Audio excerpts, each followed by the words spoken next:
So, ito, PCX natin. Kakabitan natin siya ng mini driving light.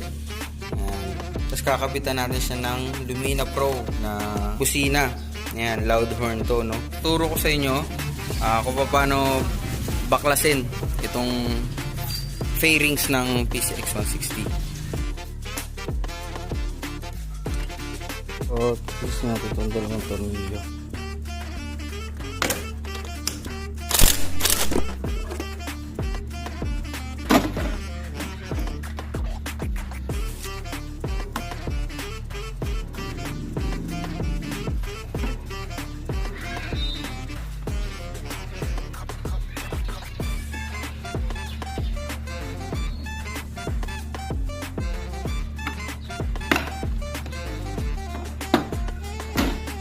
Ito na itsura niya.